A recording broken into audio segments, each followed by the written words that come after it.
everybody. Thank you very much for attending our round table, which is on the theme of towards more tax fairness. And so we're happy to be here in Aix. We're going to be talking about tax justice, which is a question in the news, of course, today. So we want to recreate hope by reflecting on tax justice. To talk about this, we are very fortunate to have a wonderful panel of specialists with us. But in the first time before I introduce them to you, I'm going to hand the floor to Natasha Valla, who is an economist and president of the National Council of Productivity here in France. And she's going to tell you what the theme is. However, I will tell you who I am. I'm Anne de Guigné. I'm a journalist at the Figaro newspaper. I mean, my specialist field is economics. So, Natasha, I'll let you kick off the debate. Hello. Thank you very much for being here on this session about taxation and justice in taxation. So this is an essential theme for several reasons. I'm a monetary economist, so I link it to currency. But taxation is one functional, institutional facet of public service. So we really are talking about the foundations of states as we understand them today, but it's also a condition for the credibility of currency. For the euro, we've got a stable currency, and we have every trust, every faith in it, because it is a guarantee for the state. So this is a very fundamental issue, a serious issue. It's necessary, therefore, to have a vision on the amount of tax which is desirable and feasible. We're going to be talking about that from different angles. The question of justice in taxation has two facets. On the one hand, there's justice in terms of redistributing the taxes in terms of fairness in a democratic society, but there's also justice in terms of rules that need to be respected, or because some people cheat, of course. So this is a national debate, but it's an international debate also, given on the first instance that taxation can accentuate inequalities from one region of the world to the next, or within one country, and respecting rules which will take different dimensions in different contexts where Europe, and this is my final comment, Europe is an example or a counter-example, because in this area, which is a common market with a single currency, we have not yet been able to have a level playing field in terms of taxation, which could have made it easier for countries. They wouldn't have been picking one country or another in function of their tax system.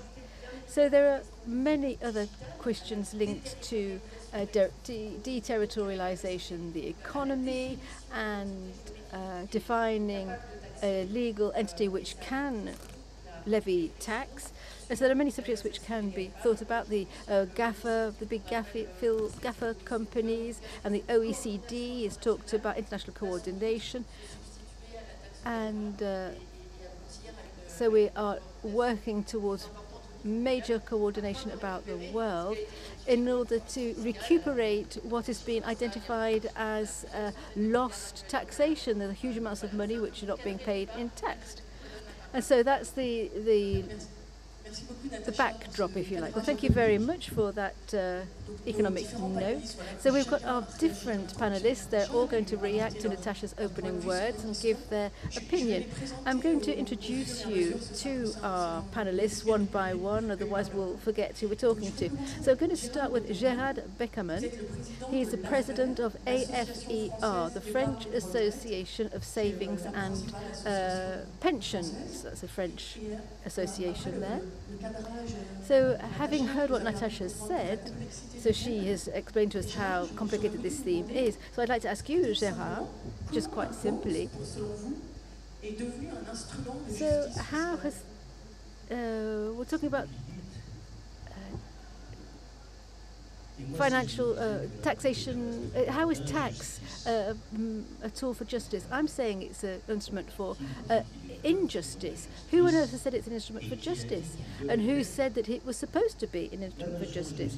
Here, the notion of justice, if I can dwell on that for a couple of minutes, let me admit something. When it's 40 degrees up here on the stage, you can't really think coolly about taxation, but I'm going to do my best.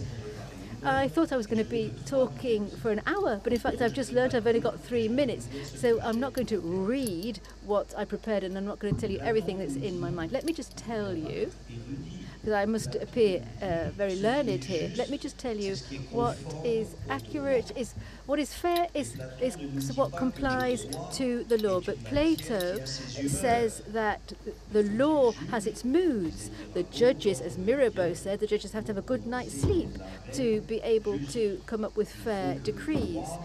Law has to be thought out properly, just like degrees, kilometers, etc. It has to be changeless over time. However, the law is flexible and it evolves, so that's the first consideration. Justice. Let me take an example of Aristotle.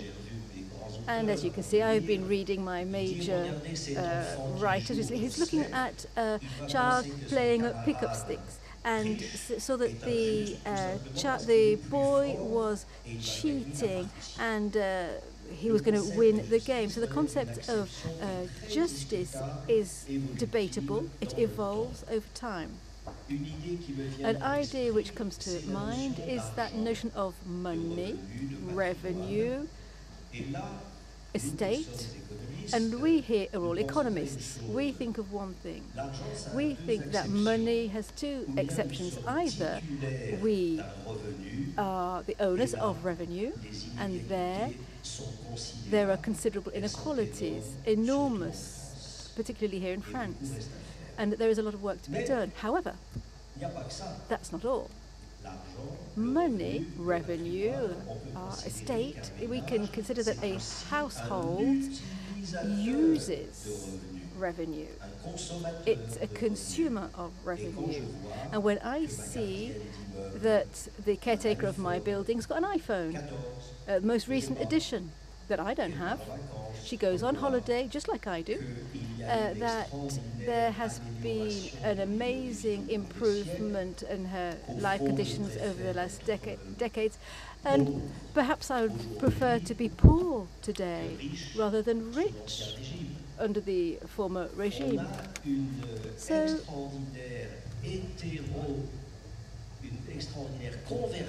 there is a huge convergence of ways of consuming over time that explains that there are very small inequalities when you consider a single individual as a user of revenue who remains strong when you consider that person as the beneficiary in full right of revenue.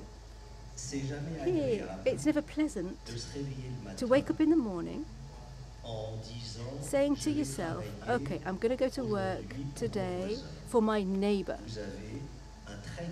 There are many, many people here in France who are in that situation today.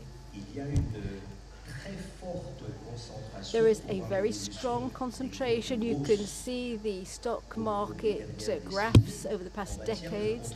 There's a lot of concentration in terms of tax contributions. When your neighbor is a friend or a partner, a spouse with whom you share a home, an individual with whom you share the same values on the modern world, radicalism, minorities. Well, tax is acceptable, you tolerate it, and you're quite happy to wake up in the morning and say, it's not only me who's important here on this planet, and if I've got to work 50% of my days for my neighbour, then I can accept that state of affairs. However,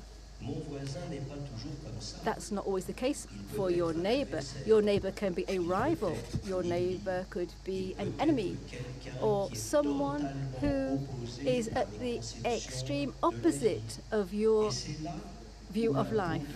And then tax begs question, and you have to be very, very careful. Let's not forget that tax was defined at the beginning of the 20th century. You've got to wrap up. It's all right, I'm done.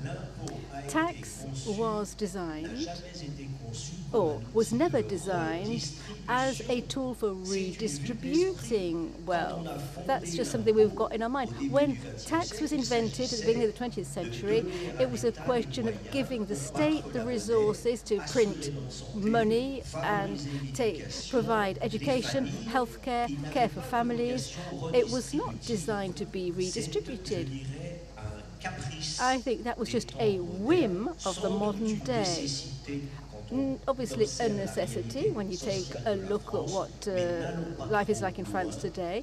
But let's not go too far down that road, because the most important thing above taxation is the freedom which binds us together. Thank you very much, Gérard.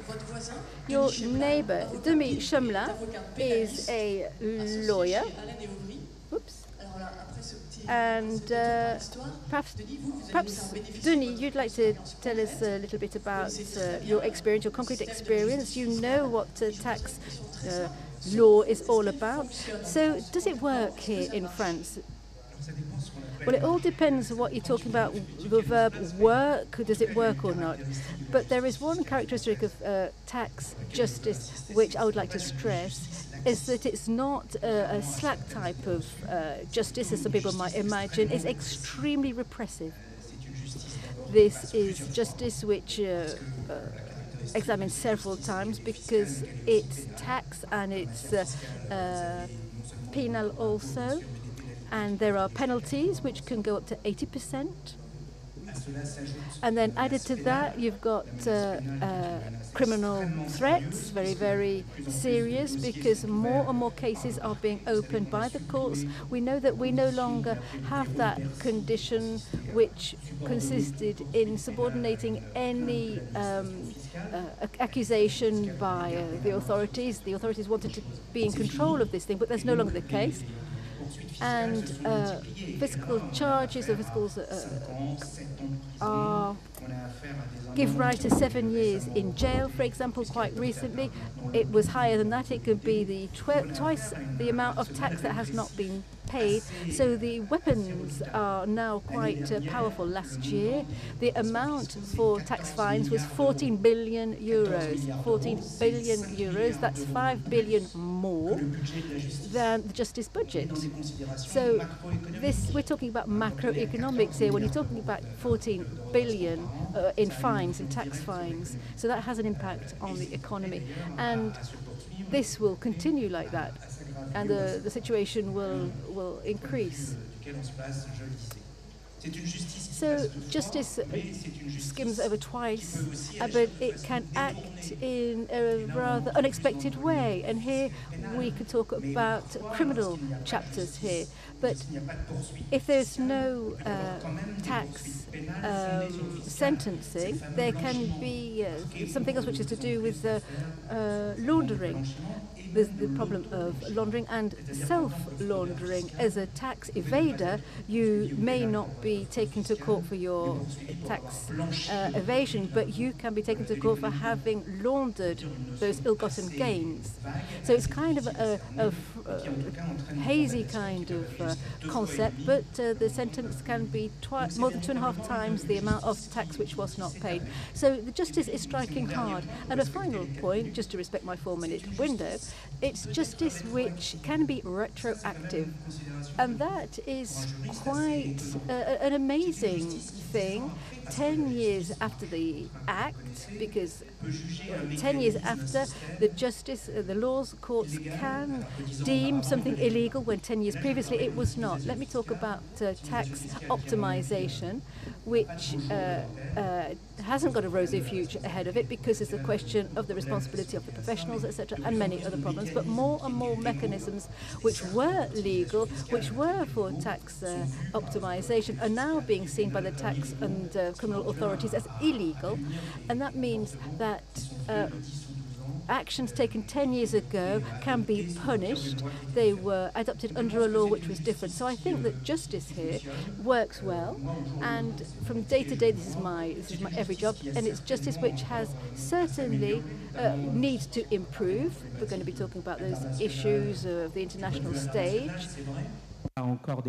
But there are some gaps. But let me tell you that last year, the Financial Court and the tax office, Bercy, tackled a big case of price transfers, and gave a fine of €1 million, which is quite a substantial amount. So it is a justice that is growing, that will be more and more stringent, and there's a lot of surprises in reserve.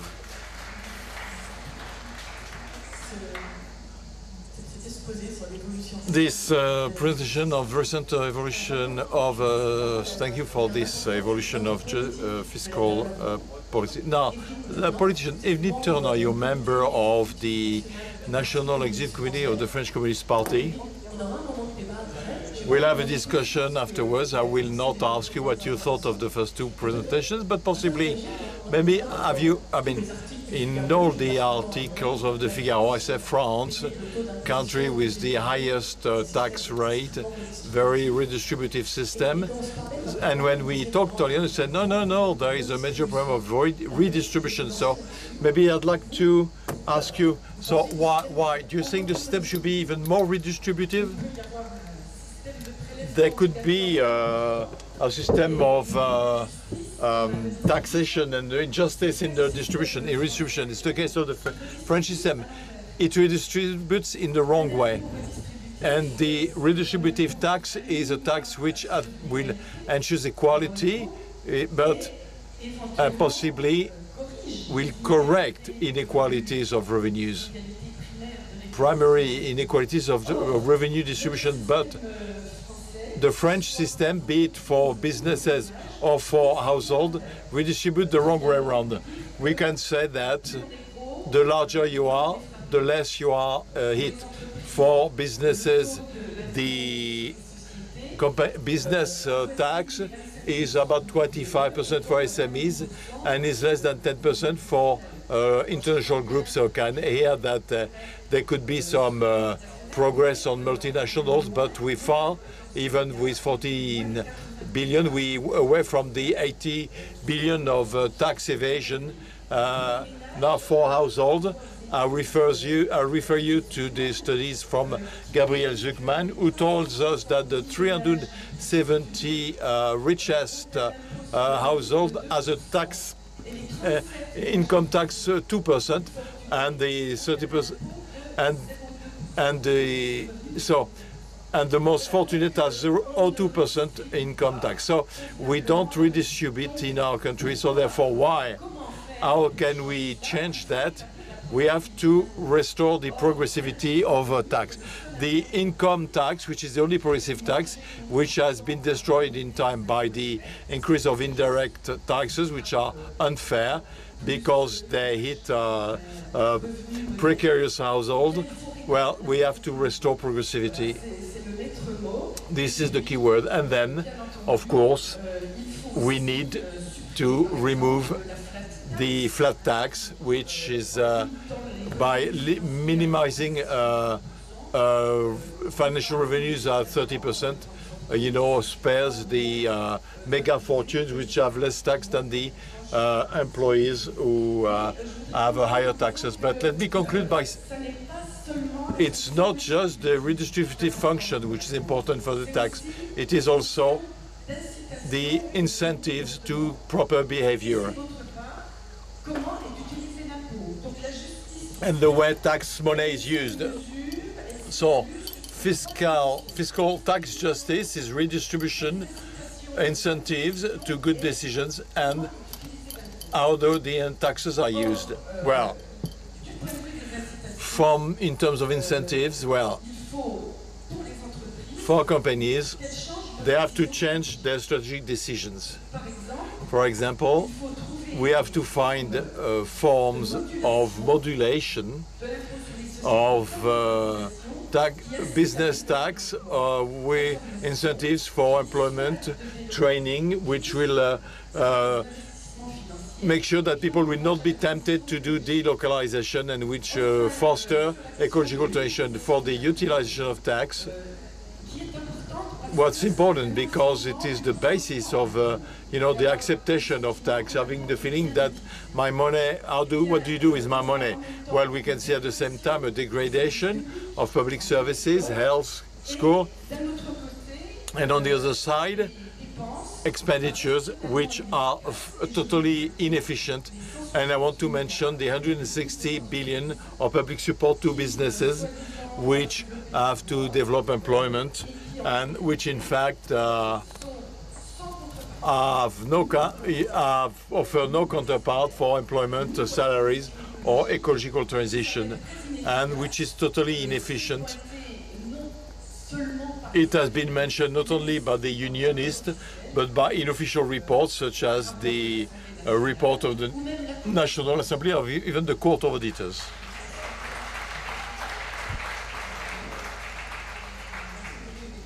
Thank you. So we can summarize by saying that you will be very much for a favor of the tax on fortunes.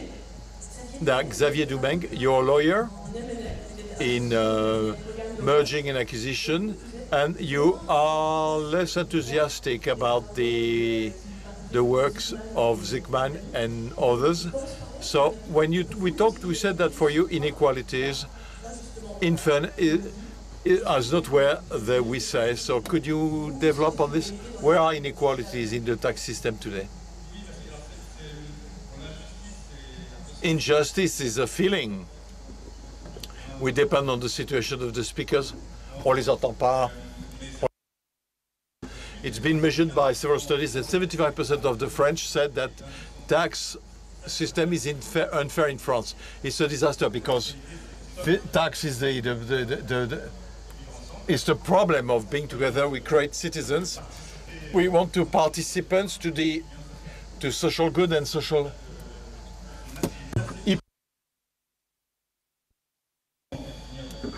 Il parle pas dans le micro.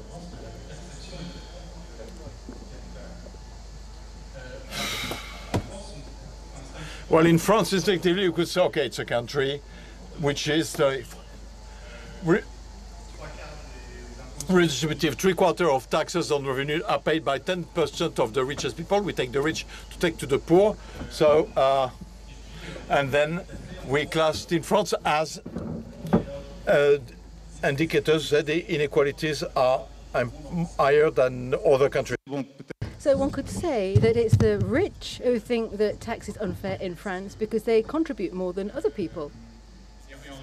But in reality, the perception is the opposite. It's the working classes who answer to these questionnaires and saying that things are very unfair in France. There's one illustration which is quite clear, and I can't show it to you, unfortunately, and which shows that, in a very clear and visual manner, that the major injustice comes from the fact that social charges, social costs, for 99% of the people, they constitute the most of their taxes, whereas for the rest of the population, it's only 60%. So if you are to compare the way people talk about taxes and social charges are a tax, then they weigh much more heavily on the working classes. So perhaps it's that creates that notion of injustice. One must wonder, why is this so very French? When you look at the States, for example, where social security is private, healthcare, pensions, and school mostly, and tax is much lower. Everyone pays about 25%, more or less. But on the other hand, the cost of healthcare and pension are private. They're very, very expensive. And one could say that that's what social charges are for. That's to spread those costs among the population. But in fact, we can see that's not the case, because in fact it has an impact on the active population and strongly on the lowest incomes. And so it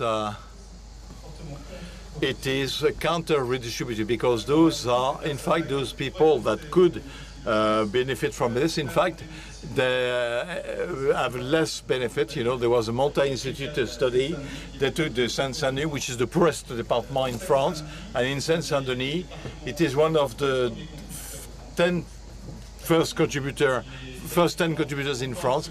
In absolute amount, the inhabitants contribute more than they receive. So here is a department with people who are poor, who contribute more to social security than they receive. So when you look at the way pensions are financed, it's quite logical, because those are the youngest department and more workers and less pensioners.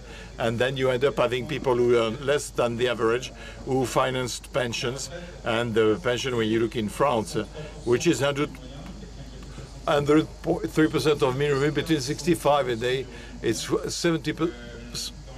So it's 70%. So we work in this working class to finance pension of people who earn more than you do. So in a way, I agree with the fact that taxes are not sufficiently redistributive in France, and it is a social pact to restore, when we know social tension in this country, so that they will be taken at the right place and distributed at the right place.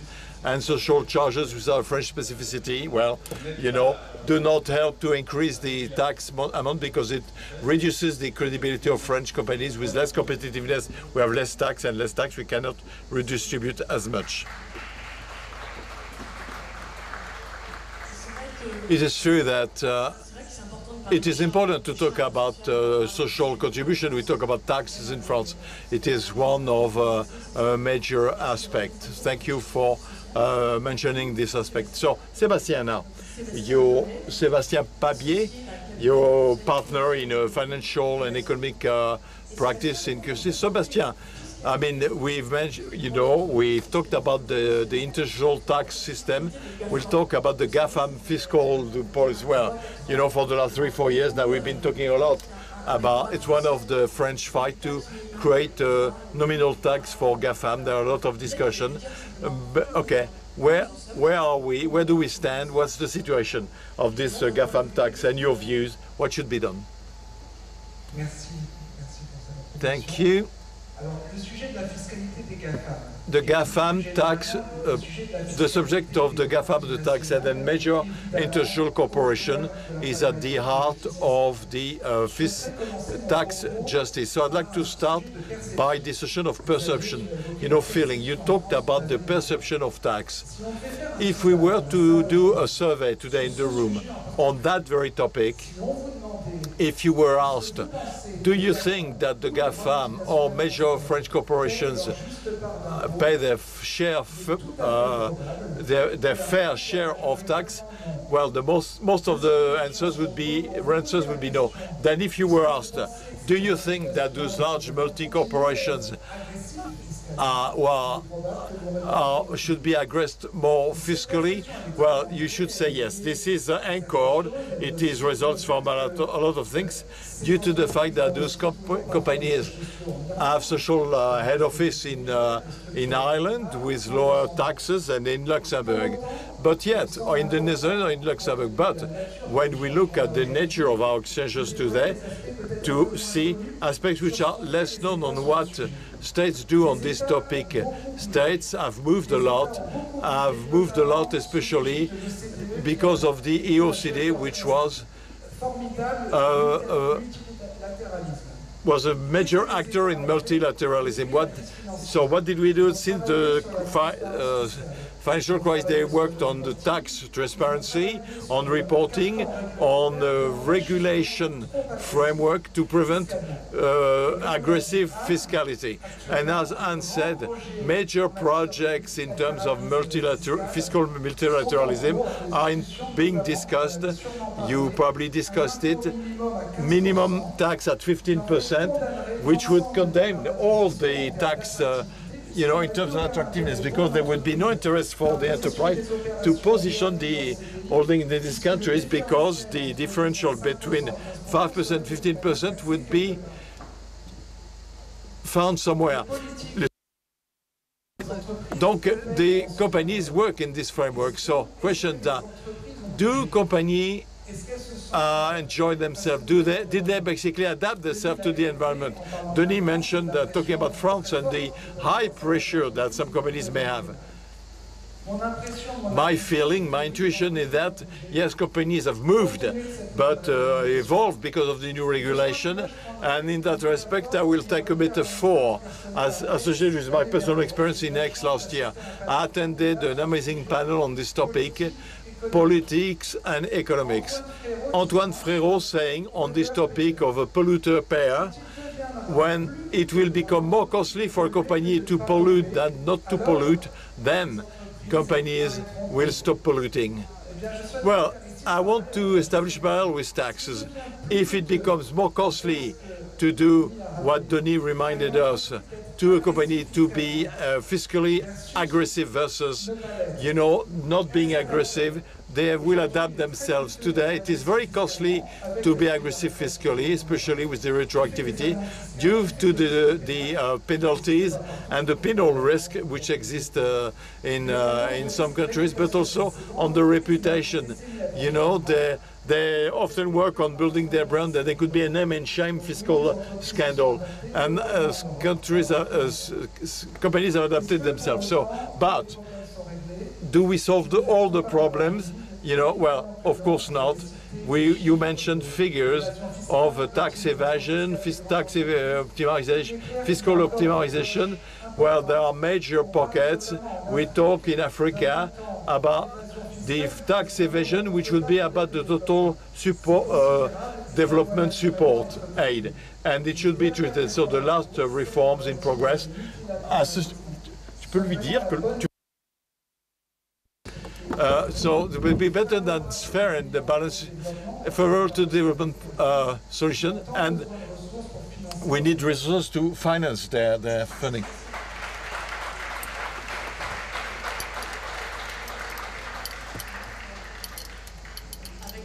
So now, Karim and I will remain on multilateral issues. Karim Daher, you're a business lawyer in charge of public economy and fiscal law. You're a professor of fiscal law. So you're here for the Lebanese Association of Law and Information to Citizens. You represent civil society. Of course, Karim will talk about Lebanon, which is some kind of a laboratory of many contemporary problems, and especially on this issue of fiscal difficulties to fight against tax. In Lebanon, there are many initiatives to try to improve regulations, and I think a lot of evolution. I'll let Karim talk. It'll be more interesting. Thank you, Anne. Sébastien just allowed me is opening me to more international dimensions. So I'm talking about fiscal justice, which cannot be considered with the two concepts, which is vertical fairness and horizontal fairness. That is more often we talk about vertical fairness, which is the progressivity of tax. The one who earns more pays more, contributes more. But we forget that in the very concept of horizontal fairness, those who are in the same situation should pay the same amount of money, or should pay the same tax. This is why I will take you to the other side of the Mediterranean to give you an example, a real example of what goes on generally when it comes to horizontal unfairness due to the internal regulation of developing countries or with low tax revenues like Lebanon, or because of the intrusion of the GAFAM, of the major corporations. Now just imagine that this exceptional event of the Rencontre Économique were taking place in Lebanon. So those who will attend will go on the online booking platform. They don't want to go to hotels, they want to go to flats. They will have individuals, citizens, who will rent a flat for them. So when they get to Lebanon, they will go to the platform to contact another company for online taxi booking. So a taxi will come and get them at the airport, and they come back. They buy a phone card and they come and attend the discussion. In the three cases, what does happen, in fact? Well, the international brand that which made it possible to rent a flat is outside of the tax in Lebanon, because in Lebanon we have an old system and there is no general income tax. So this person is not followed by the tax administration. The entire operation is tax-free, and therefore the international name which made a profit on the transaction is outside of tax in Lebanon, which is almost 25.3% between business tax and redistribution tax. So the economic agent, which will be the owner of the flat, did not pay his tax, which is progressive, which go up to 14%. So the carrier, the taxi driver, did not pay the tax, which could be, you know, a business or a salary if he's employed by a company. So, except that the Lebanon has a tax system which is paid tax for value generated on site, it made it possible to such a situation that many economic agents do not pay taxes to a set, and we're completely outside of the VAT because people are not known from the fiscal, so operation will not be submitted to VAT, and therefore the state is losing 11% VAT. And so there's a horizontal inequity there, because the economic player who is renting out their apartment is creating unfair competition to hotels. And the hotels have to pay 25% of tax. They have to pay taxes on their employees' wages, but also is unfair competition for those people who are renting their apartments out in the formal way and paying tax. So many of the economic players which are in the informal economy are depriving the state of formal resources. So there's this is a sector where there's the informal economy accounts for over 50%.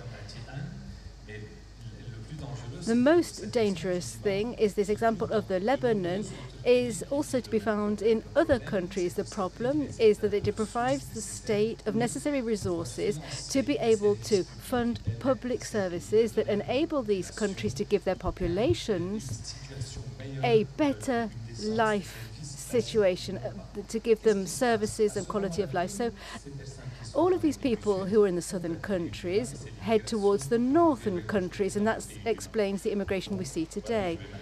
So that's where I'm going to come to a close. Thank you very much. Thank you very much, everybody. Indeed, the issue is very complex. And thanks to you, we've been able to see how difficult it is on a national scale. You have to be internationally coordinated as well. There are political, technical aspects, and that is perhaps why.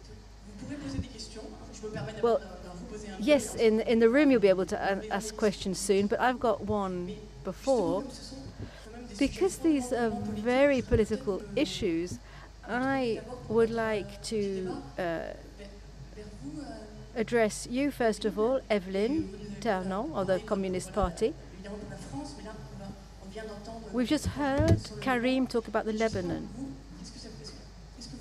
So what do you think about what you've heard? And do you see any parallels with France? Well, I note, effectively, that there is a small amount of progress. in that combat against tax evasion and tax optimization. However, I think that that small amount of progress is not on a par with the tax losses that are incurred. Because if we come back to the OECD reform that you mentioned, first of all, I note that this minimum rate of 15% for multinational companies will become the standard. It will become a benchmark. In the most recent laws, they don't say a minimal rate, they just say a rate. However, on average, rates are 22%. Of course there are tax havens, of course there are countries which strike harder. But on average, it is possible that this reform will generate a reduction in the stance of multinationals. However, the contours are very limited. There are many, many companies who will escape.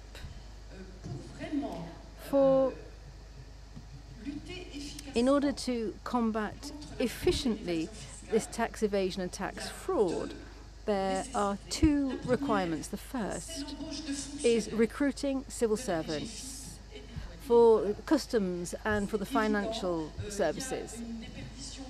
I think there are about 1,000 civil servants leaving these administrations per year.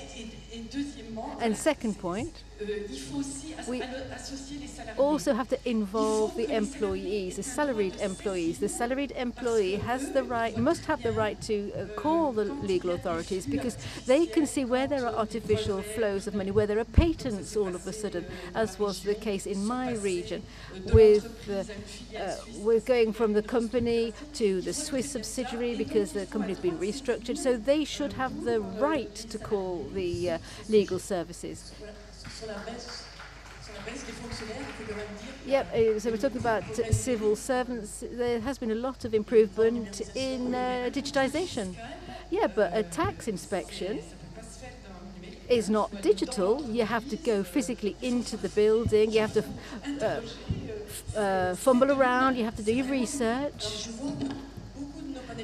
I see a lot of our panelists would like to react.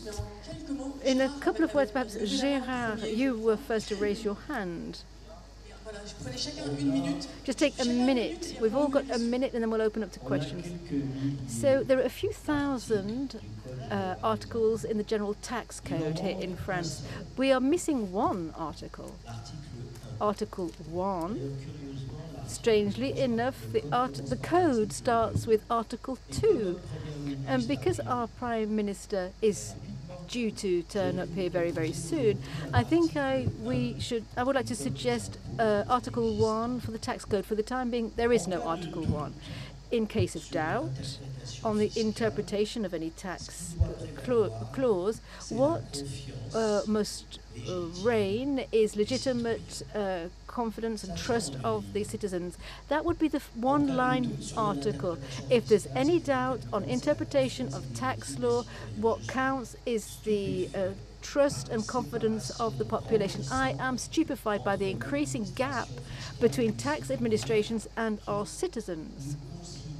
We are being considered as clients, but that's not what tax is. Tax has to be thought out carefully with respect for our citizens. We are not contributors to tax. We get the feeling that that's not what it's all about. We contribute a lot, but there are considerable deficiencies. And Madame is right, justice, the police, education, healthcare, territorial defense, currency, inflation. And we are condemned to protect ourselves. And so I wish that we could invent Article 1 to make us better friends with the tax authorities. So we've got 5 minutes left, I'm being advised. Denis and Sébastien, would you like to say a couple of words? Just 30 seconds each. Yeah, just a quick word, if I might. the employees can call in the legal authorities. That happens very, very often. The case I referred to earlier on about that transfer price started by a whistleblower in a company. So it does exist and it does happen. A quick comment on recent progress now. The real progress is the multilateral nature of the debate. Here we can see that President Macron has suggested worldwide ISF. I'm sorry that we're running out of time. Karim said he was going to answer this question. But however, let's go to the room. Are there any hands raised there? Please wait for the microphone. Ask whatever question you like. Thank you very much for your contributions. I've got a quick question. We've talked about evolutions in repression, in tax cases in France or abroad. We have not talked about another procedure, which is one of negotiation, which can be applied to companies and legal entities. Is this an evolution, or is this a state being submitted to the power of multinational companies? Let's take a second question. There were other hands raised. There we are, the microphone's on its way. I think we've got 2 minutes left. Yeah, a different kind of question. First of all, I would like to thank the only political woman on the stage who really does do politics and is calling into question some of these messages we've been heard for a long time. France is the record holder of taxation. That means nothing in terms of the economy. Of course, this, if we're being so general about things, we have to know that some people pay too much tax and it's unfair, and some people don't pay enough. Those who don't need to pay, who don't worry about it, are paying the least. So that is the challenge ahead of us. We have the environmental, social and economic challenges ahead of us, what with the destabilization today. So is it not necessary that we immediately increase tax where it needs to be increased, i.e. for that minority that has been spared for too many years now? Well, I'm not going to ask Evelyne to come back. That we know what her answer would be. But about the first question, Xavier, perhaps you'd like to chime in here. Well, I've negotiated quite a few deals for these businesses, and it's not the state which is at the beck and call of the companies. It's the opposite. We bring in several billion euros per year, and this tool, the CIGIP, has enabled the state to recoup a lot of money quite quickly in much better conditions than a court case which would last for years. So no, it's not the state being at the beck and call of the companies. 20 seconds left. Karim, perhaps? Perhaps you can say a couple of words? I'm going to leave the floor to Sébastien, but I just want to say that we are here to give a message of hope. That is the theme of this meeting here in Aix. And what I want to say is that for 30 years now, when I was doing my studies in taxation, we had Pompidou said that fraud is to tax what shade is to man. So we have to be aware of this. The states which need to enhance the framework of taxation and equity of justice, and also for the businesses which have to adopt financial integrity within the framework of sustainable development and planetary change. Yeah, I think we all agree about a better redistribution of tax, a fairer tax, less on the revenue of people and higher for those the richer. In France, we seem to tend towards punishment rather than encouragement. I think it's important to commend international measures. Here in France, we're reducing wealth because businesses are leaving France. We are the biggest company to make foreign investment for many, many years. And so we have less tax to give to people who need it. Businesses aren't necessarily an intermediary. The people who pay the taxes are physical human beings. And so I think it'd be better to tax work less, tax businesses less, enhance or increase production, and then find a way of taxing those gaps. Natasha, in 20 seconds, would you like to wrap up all of, in a nutshell, what has been said, making a lightning summary? Well, so many subjects have been broached, but I think the take-home message is that the international agenda for multilateral approaches is an essential condition in order to work locally and nationally on issues which are questions of representation and citizen preferences, on the rate of taxation and the centralization of resources and national production and what we do with it then, and the quality of what we're doing, which is apart from the debate. We've only talked about that lightly, but really that is the second phase of this subject of tax justice. Thank you very much, everybody. It was absolutely thrilling. Thank you, everyone, for listening and participating.